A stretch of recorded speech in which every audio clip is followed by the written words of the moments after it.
So, good day everyone. So, today, ato ang i-continue ang topic sa Chapter 8, Literature Springboard of Creative Activities. So, nanata diri as sa considerations in using literature in the classroom based on British Council 2020. So, naatay 5 ka considerations. So, when using literature in the classroom, so, ang teacher dapat kay i-choose nila carefully ang mga text nga suitable para sa learners o kani nga mga importante nga consideration. So, first is ang text selection. So, kung moingon tag text selection, ang meaning ani niya is pagpili og sakto or haom nga story, mga tula or mga literary work para sa atuang mga estudyante. So, the text should match the learner's age, interest, o ang language level, o ang learning objective. So, dapat pod kay engaging o more meaningful para mga students na to is maka-feel gani sila nga motivated sila para mubasa o mo participate. So, ang well-chosen nga text is makatabang para sa itong mga students nga makakonect emotionally and intellectually with the lesson. So, second is ang linguistic difficulty. So, kung mayon po tag linguistic difficulty, kani siya is ga-refer ni siya kung unsa ka lisod ang isa ka language sa text. So, ga-include diri or included diri ang vocabulary, ang sentence structure, ang grammar ug ang expressions nga ato ang ginagamit sa ato ang material. So, kung ang language nga ato ang gigamit is sobraan ka lisod, ang students kay pwede sila maka-feel og frustration o mawad-an gani sila og interest. Pero kung sobra po siya kasayon, dili na siya challenging para sa mga estudyante. So dapat as a teacher mamili ta og mga text or mga literacy gani nga kana ganing slightly challenging lang siya pero understandable gihapon with proper guidance. So next is ang length. So kung moingon pag tag length is mo ni siya ang katas-on sa ato ang text. So importante po ni siya. So kung very taas ang ato ang text nga gigamit is pwede nga ma-overwhelm or makuan ato ang ma-overwhelm gani ato ang mga estudyante, especially katong mas mga younger nga learners or katong naa gani mga problemas or ang lower gani ang ilahang reading proficiency. So mas shorter ang text kay mas sayon para sa ilahang nga ma-manage within the class time ug makahatag pa siya og more room para sa discussion ug mga activities. So kung puhon-puhon ma-teacher na ta or magtudlo na ta sa field, dapat na to i-consider nga ang available nga time ug ang attention span sa student sa pag-select ug unsa katas-on ang ato ang gamiton nga story or mga literary work. So third is fourth rather is ang cultural difficulty. So, moingon tag cultural difficulty, ga-refer ni siya kung unsa ka unfamiliar ang cultural background sa text sa ato ang mga students. So, namang uban nga mga stories nga ga-include dira og mga traditions, mga tinuuhan, mga humor or mga special practices nga pwede nga dili masabtan or dili makarelate ang ato ang mga students. So, kung familiar ang cultural context kay or kung ang cultural context is sobraan ka unfamiliar or dili gyud siya familiar sa students, ang mga students ani kay mag-struggle sila og sabot sa meaning sa story. So dapat as a teacher mangita ta og kuan or i-provide gani nato ang background information para mas masabtan para mas matabangan ato ang mga estudyante nga mas masabtan or mas ma-deepen ang ilahang understanding sa text or sa story. So lastly is ang cultural appropriateness. Kung moingon po tag cultural appropriateness, ang meaning ani is make sure nato nga ang content sa text kay gapakita og respect sa values sa mga tinuuhan og sa sensitives nga mga gani estudyante og sa community. So ang text kay dapat dili siya mag-include og mga offensive, mga inappropriate or mga controversial gani nga themes nga dili suitable para sa mga students age or sa cultural setting. So ang teachers po dapat na as a teacher po dapat i-ensure po nato nga ang ato ang materials nga gigamit is ga-promote og inclusivity og positive values. So next is the literary springboard activities for children. So natay 5 ka literary springboard activities nga para sa mga bata. So first is ang read aloud. So, read aloud, isa ni siya sa pinaka-importante nga activity para sa literacy development sa mga bata because according to Bredicamp, Koppel, and Newman 2000, as cited by Gould and Gibson 2018, reading aloud is the foundation of literacy development. So, this is because kini nga kind of activity kay present sa mga students, especially sa mga younger ones, so a model for correctly praised fluent reading. So, meaning, makita ug madungog sa mga bata kung unsaon pagbasa ug saktong ang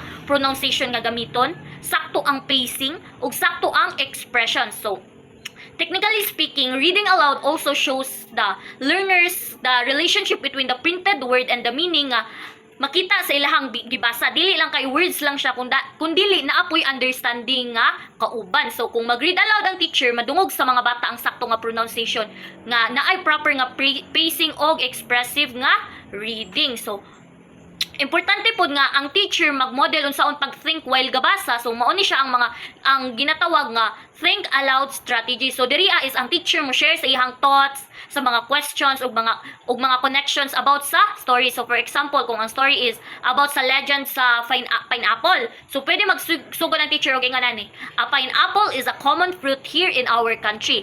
I think all of us have seen one. Can you describe it to me? So sa ingon ani nga pamaagim is ma-activate nato ang prior knowledge sa mga bata, maka-engage sila sa discussion ug makahatag sila og sarili nilang idea. So mas mahimong interactive ang atuang klase, dili lang kay ang teacher ang magsige og istorya. So ang read aloud dili lang ni siya isa ka simple nga pagbasa og story. So isa ni siya ka interactive nga activity nga nagtabang sa pag-build sa comprehension skills, sa confidence ug sa love sa mga bata para sa pagbasa.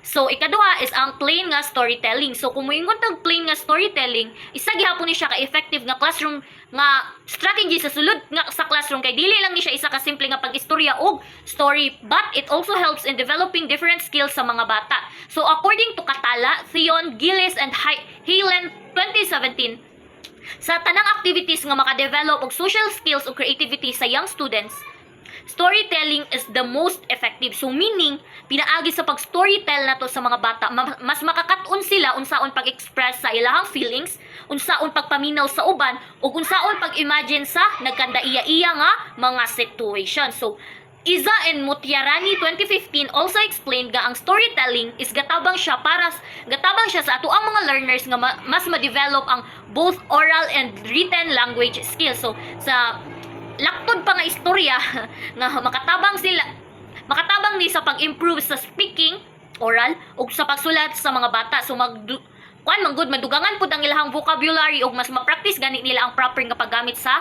language. So in terms naman pud sa cognition or sa thinking skills, ang storytelling is makatabang siya sa mga student nga go through different mental processes gani. So samtang gapamati sila sa story, nag-create na sila og mental picture sa ilahang utok. So ilaha na ma-imagine ang mga characters, ang mga settings ug unsay nahitabo sa story. So tungod ani mas masabtan nila ang story ug mas ma-develop ang ilahang comprehension skills.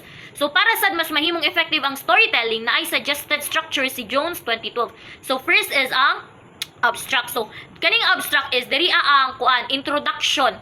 Diri ipaila-ila nato ang story. Usually kay short ra ni siya nga sentence nga gani magpakita nga magsugod na ang story. For example, I will tell you about two children who got lost in a forest. So diri ang part is makuha sa ang attention sa mga bata. So ikaduha is ang orientation. So diri na ihatag sa teacher ang importante nga background information para mas masabtan sa mga learners ang story. So for example, this story is an old folktale from Japan that has become a favorite among children. So pinaagi ini para naa sila ideya kung asa ug unsa nga klase ang story nga ilahang paminawon. So next is ang main event. So diri na ang storytelling proper. In short, diri na isulti ang whole story nga naay emotions ug naay expressions para mas engaging siya. And lastly is ang coda. So mauni ang closing part. So diri tabangan sa teacher ang mga bata nga makonect ang story sa ilahang own experience or sa real life nga situation para mas meaningful ang ilahang learning. So plain storytelling dili lang ni siya isa ka entertainment, pero isa ni siya ka powerful nga teaching strategy nga nagdevelop sa language skills,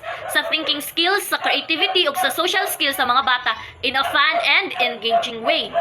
Next is ang storytelling with pictures or ang visual storytelling. So when we say visual storytelling, isa ni siya ka teaching strategy nga nagagamit og pictures or mga visuals para mas masabtan sa ato ang mga learners ang isa ka story. So this method capitalizes on the appeal of visuals, especially sa mga bata nga naandad na sa kanang makita gani nila sa internet, sa social media, og sa mga video kay tungod aning visual overload. So mas dali na ma-engage kung naay picture. So visuals are very effective, especially para sa mga young learners. So kay ang pictures manggod og ang mga graphics is makatabang ni siya pag-explain sa mga abstract concepts pinaagi sa paghimong concrete or sa mas klaro nga idea. For example, instead nga i-explain lang nato or istorya lang nato verbally kung unsa ang forest, mas dali masabtan sa mga bata kung ipakita nato ang picture sa ilaha kung unsa ang dagway sa forest. So for young children, picture books are usually the first books nga ilahang ma-encounter. So bisan pa magkadako sila, dili gyud mawala ang appeal sa visual. So according to Popova 2012, picture enhances and decorate the narrative. So in short, mas buhi ug mas real ang story kung naay visuals nga kauban. So mas dali nila ma-imagine ang characters, ang settings, ug ang events sa story. Pero as a teacher, as a future educator, importante nga mahibal-an nato ang nagkandaiya-iya gani or nagkalahi-lahi nga grupo sa mga edad para makapili ta og haom nga preferences when it comes to visual. So based on the Children's Book Council 2013, mao ni ang mga guidelines. So first is ang preschool to kinder. So ang mga bata diri ang age is ganahan pa sila mga Mother Goose, mga nursery stories, mga nursery stories o mga books nga about sa familiar objects o sa daily experiences. So mas ma-enjoy nila ang stories nga simple o relatable sa ilaha. So attracted po ni sila sa mga I like images or kanang mga pictures nga murag mo pop up or kanang naay lihok gani. So mas ganahan sila og mga colorful o mga interactive nga visual. So next is ang ages 5 to 8. So diri ana nga age is ganahan na ni sila og mga straightforward nga story nga klaro kung asa ang sugod, asa ang tunga-tunga o asa ang ending. So naay mga ubang bata ani nga edad nga makabasa na sila minimal, so gagmay lang, makabasa na sila ginagmay. So pwede na ni sila ma-introduce sa storyline, sa character development. So dili na lang ni sila puro picture pero naanay focus sa isa ka story. Next is ang ages 9 and up. So ang mga bata ani nga age is mas ganahan na sila og mga informational books base sa ilahang interest. For example, sa mga animals, sa science, sa sports, sa history. Kaya na po nila mubasa og mga series or mga even gani mga short novels gani. So ang mga classic stories pod kaya na nila i-appeal, pero importante gihapon nga i-consider sa teacher kung unsa gyud ang interest sa mga bata para mas motivated gani sila mubasa.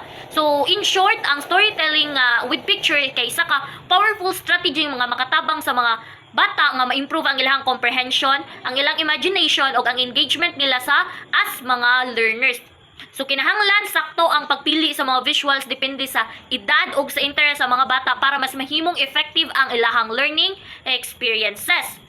So ikaupat is ang dramatization. So when we say dramatization, isa ni siya ka activity kung asa ang bata ang mo-act out or mo-perform sa story. So dili ra ni sila maminaw or mubasa, ilaha jud siyang i-portray. In short, role playing. I-portray nila ang mga characters pinaagi sa pag-acting, sa paglabay-labay og dialogue ug sa paglihok-lihok. So according to Cox 2013, story dramatization has positive effects on language development and academic achievement, especially in speaking, writing, and reading. Meaning kung ang mga bata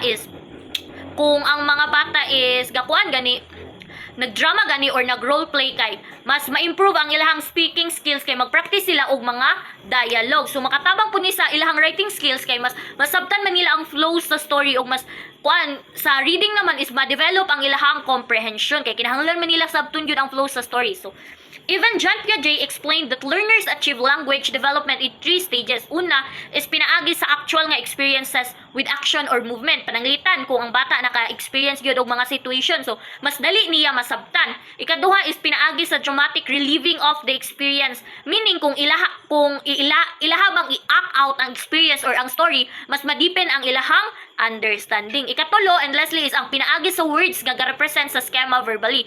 So diri na nila ma-express through language kung unsa ang ilahang nasabtan. So in simple words, ang dramatization nakatabang sa mga bata nga masabtan ng story pinaagi sa ilahang experience, sa action ug sa pag-istorya. So diri it makes learning active, fun and meaningful. So dili lang ni sila mga passive listeners but active participants sa ilahang learning process. So lastly is ang puppets and marionettes. So ang paggamit sa puppets and sa marionettes, isa ni siya ka-effective nga teaching tool kay makatabang man ni sa pag-grab or pagkuha na tong attention sa mga bata ug sa pag-deliver sa information according to Belfiore 2020.